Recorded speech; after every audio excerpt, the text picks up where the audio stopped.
मेरे साथ इस समय बात करने के लिए समाजवादी पार्टी के वरिष्ठ नेता डॉक्टर एस टी हसन साहब हैं। डॉक्टर साहब, आप लगातार लोगों के बीच में हैं। आज बजट पेश हुआ है जिसमें कैंसर की दवाई सस्ती की गई है, इसके साथ ही स्मार्टफोनों पे पैसे कम हुए और सोने चांदी पे भी पैसा कम हुआ। तो किस तरीके से देखते हैं इस बजट को? देखिए, ये आम जनता का बजट नहीं है। कैंसर कितने लोगों को होता है, सोना चांदी कितने लोग खरीदते हैं। ये बजट बहुत ही निराशाजनक बजट है। आपने इनकम टैक्स में छूट दी या नहीं दी? इनकम टैक्स की छूट ना देना ही दर्शाता है, वही चला आ रहा है। आपका 3 लाख की छूट है आपको, और जो आपने स्लैब रखे हैं उसमें भी आपने ये कर दिया अब कि 15 लाख की जिसकी आमदनी है उसे 30% इनकम टैक्स देना पड़ेगा। पहले ये 30 लाख थी, फिर 20 लाख करी, अब 15 लाख कर दी। दूसरी ये कि आपने कैपिटल गेन पे क्या करा। शॉर्ट टर्म कैपिटल गेन में आपने 10% से 12.5% कर दिया। लॉन्ग टर्म कैपिटल गेन में आपने कहीं ज़्यादा बढ़ा दिया आपने टैक्स को, जिससे आप देखेंगे मार्केट गिर जाएगा। मेन चीज़ तो वो है जो लोगों को फीड करती है और जो जिससे लोग कमाई करते हैं, आपने उसमें कुछ नहीं करा। किसान के लिए आपने क्या करा? कितनी आपने छूट दी खाद में, कितनी आपने छूट दी इंसेक्टिसाइड और बीज के अंदर। आपने ना किसान के लिए कुछ करा। आपने हाँ जो करा है, क्योंकि आपको तो सरकार रखनी है। इस वक्त सबसे अच्छा बजट जो आया है वो बिहार के लिए आ गया। आपने इतने 1000 करोड़ बिहार को दे दिए। आप ये सौतेला व्यवहार यूपी से क्यों कर रहे हैं? यूपी सबसे बड़ा राज्य है, सबसे बड़ी आबादी है। आपने यूपी के लिए क्या करा? यूपी के इंफ्रास्ट्रक्चर के लिए आप कितना दे रहे हैं? हमारी तो डिमांड है कि सबसे ज़्यादा आबादी के हिसाब से यूपी को बजट मिलना चाहिए था, वो नहीं मिला। तो ये तो मैं तो ये कहूँगा कि आंखों में धूल झोंकने वाला बजट है, और इससे गरीब और परेशान होगा, महंगाई और बढ़ेगी और गरीब की मुश्किलें और बढ़ जाएंगी। लगातार कई नेताओं में बीजेपी में नाराजगी देखने को मिल रही है। क्या कहीं इसका कारण तो नहीं है कि यूपी में कम जो है बजट दिया गया है? हो सकता है भाई, मैं तो हालांकि बीजेपी का नहीं हूँ, लेकिन यूपी तो मेरा है।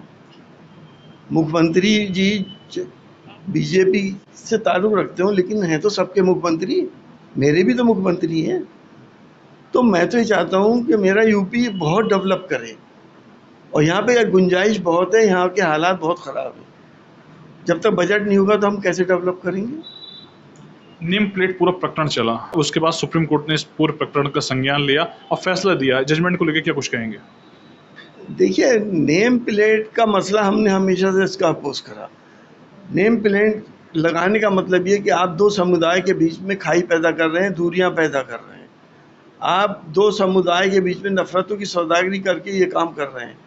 कुछ परसेंटेज, सब तो नहीं, लेकिन हाँ 2-4% ऐसे भी लोग होते हैं जो मुसलमानों से नफ़रत करते हैं। वो मुसलमानों का फल भी नहीं खरीदेंगे, ना उनके यहाँ खाना खाते हैं। लेकिन जब आपने नेम प्लेट लगवा दी तो हेजिटेशन और झिझक सभी लोगों में हो जाएगी कि ये मुसलमान का ढाबा है, ये आम जो बेच रहा है मुसलमान है, और केला जो बेच रहा है वो हिंदू है। कल को फिर कोई ये डिमांड करेगा साहब जाति की भी लिखवाइए कि ये कुरैशी का, अंसारी का है, कि या ये किसी दलित का है, जाटव का है, वाल्मीकि का है, या किसी पंडित का है, या ठाकुर का है, फिर ये भी लिखवाना पड़ेगा। तो आप क्यों इस तरह से समाज को बांटना चाहते हैं? समाज को एक रहने दीजिए, तभी हम सब लोग आगे तरक्की करेंगे और देश की मदद करेंगे। तो साहब, एक चर्चा बहुत तेज चल रही है कि डॉक्टर एस टी हसन साहब ने पार्टी से इस्तीफा दे दिया और राष्ट्रीय अध्यक्ष के द्वारा एक पत्र लिखा गया। क्या इसमें क्या सच्चाई है? देखिए, मैंने उस वक्त इस्तीफा नहीं दिया जब मेरा टिकट कटा था। मैं उस वक्त चुनाव में नहीं खड़ा हुआ, मैं भी खड़ा हो सकता था, भले से इंडिपेंडेंट ही हो जाता या किसी भी पार्टी। मैं समाजवादी पार्टी मेरी मदर पार्टी है, मैंने पहले भी कहा था। समाजवादी पार्टी के और मेरे नेताओं के मेरे पर बहुत एहसान है, तो मैं समाजवादी पार्टी से कैसे इस्तीफा दे सकता हूँ? ये गलत खबर है। मैं समाजवादी का था, हूँ और रहूँगा। तो साहब, सपा राष्ट्रीय अध्यक्ष ने मुरादाबाद में अनाउंस करा था कि हमें आने दीजिए, हम एस टी हसन साहब को एडजस्ट करेंगे। तो 10 सीटों पर उपचुनाव होना है, कुंदर की भी एक हमारी सीट है। इसके अलावा राष्ट्रीय अध्यक्ष के द्वारा आपकी पार्टी के आपसे कोई बातचीत की गई? क्या कुछ है एडजस्ट करने को लेकर, क्या कुछ कहेंगे? देखिए, हमारे राष्ट्रीय अध्यक्ष जी अखिलेश यादव जी जो कहते हैं वो करके दिखाते हैं।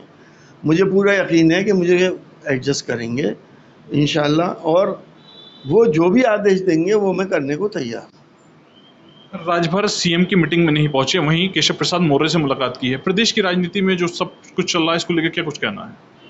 देखिए, समाजवाद वो बीजेपी के अंदर खुद अनरेस्ट है, लोग मुतमईन नहीं है, संतोष उनके अंदर नहीं है। और जो बाकी भाई केशव प्रसाद मौर्य बड़े नेता हैं, राजभर जी भी बड़े नेता हैं प्रदेश के, अगर उनको नेगलेक्ट किया जाएगा तो जाहिर है उनके अंदर असंतोष पैदा होगा और भारतीय जनता पार्टी उत्तर प्रदेश में डिसबैलेंस हो जाएगी। मेरे साथ बात करने के लिए समाजवादी पार्टी के वरिष्ठ नेता डॉक्टर एस जयसन साहब थे, जिनके द्वारा कई महत्वपूर्ण बिंदुओं पर चर्चा की गई है। शारिक सिद्दीकी, TV9, मुरादाबाद।